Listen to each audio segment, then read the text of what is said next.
दोस्तों नमस्कार, मैं मुकेश उदेनिया सीधे बोल में आप सभी का स्वागत करता हूं और आपसे अपेक्षा करता हूं कि आप चैनल को सब्सक्राइब करें।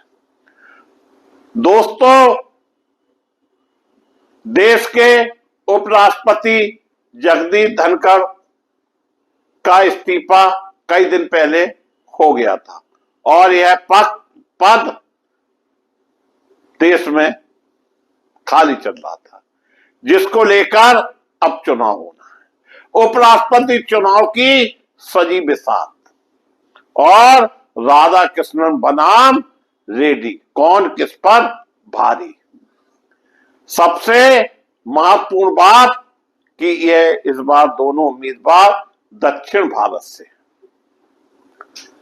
संसद के दोनों सदनों में चल रहे गतिरोध के बीच इंडिया गठबंधन ने सुप्रीम कोर्ट के retired justice B Sudarshan Reddy को उपराष्ट्रपति चुनाव के लिए उम्मीदवार बनाया है। उनका मुकाबला एनडीए के उम्मीदवार सीपी राधाकृष्णन से होगा। विपक्ष द्वारा रेड्डी के नाम का ऐलान करने के बाद अब यह तय कि बी सुदर्शन रेड्डी इंडिया गठबंधन हो गया है। इंडिया गठबंधन उपराष्ट्रपति चुनाव में एनडीए को वॉक ओवर नहीं देने जा रहा है।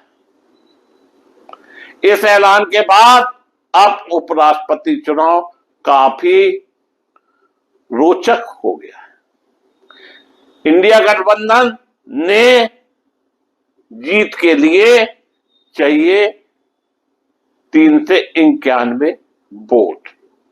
सुदर्शन रेड्डी को चुनाव में उतारकर एनडीए उम्मीदवार को सीधी चुनौती दी।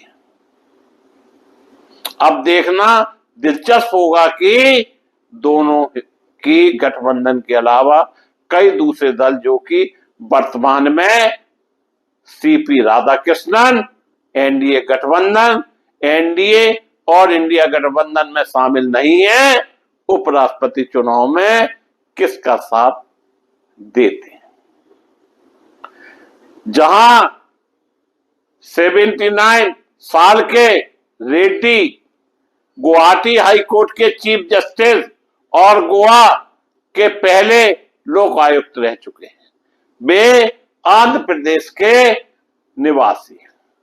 2007 में सुप्रीम कोर्ट का जज नियुक्त किया गया था। खास बात यह है कि उपराष्ट्रपति पद के लिए दोनों ही उम्मीदवार दक्षिण भारत से हैं। दोस्तों, रिटायर्ड जस्टिस रेड्डी आंध्र प्रदेश से, जबकि सीपी राधाकृष्णन तमिलनाडु से। दोनों 21 अगस्त को नामांकन दाखिल करने वाले, यानी कल नामांकन दाखिल करेंगे। उपराष्ट्रपति चुनाव के लिए 9 सितंबर को वोटिंग होगी। एनडीए के उम्मीदवार का जीतना तय माना जा रहा है, ऐसी एनडीए को आशा है। लोकसभा में कुल सांसदों की संख्या वर्तमान में 542 है। एक सीट खाली है। एनडीए के 293 सांसद हैं। इसी तरह राज्यसभा में 245 सांसद हैं। वहां 5 सीटें खाली हैं। एनडीए के पास 129 सांसद हैं।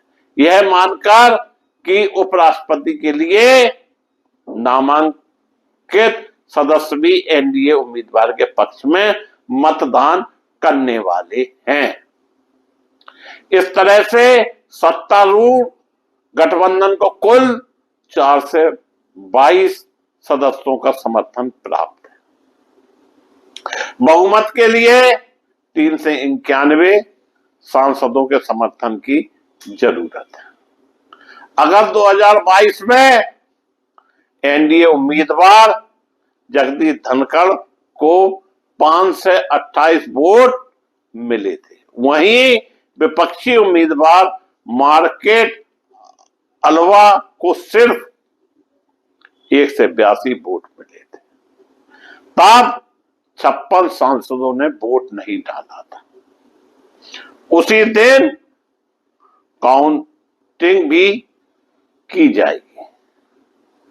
नामांकन दाखिल करने की आखिरी तिथि 21 अगस्त है। 25 अगस्त तक उम्मीदवार वापसी ली जा सकती है।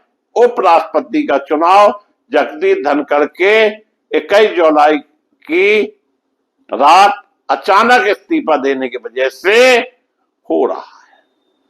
74 साल के धनखड़ का कार्यकाल 10 अगस्त 2027 तक था। दोस्तों, चुनाव होना है। एक तरफ इस समय विपक्ष जो कि लामबंद है और देखना यह है चुनाव किस ओर जाता है। मैं मुकेश उदैनिया पुनः आप सभी को धन्यवाद देता हुआ अपनी बात समाप्त करता हूं।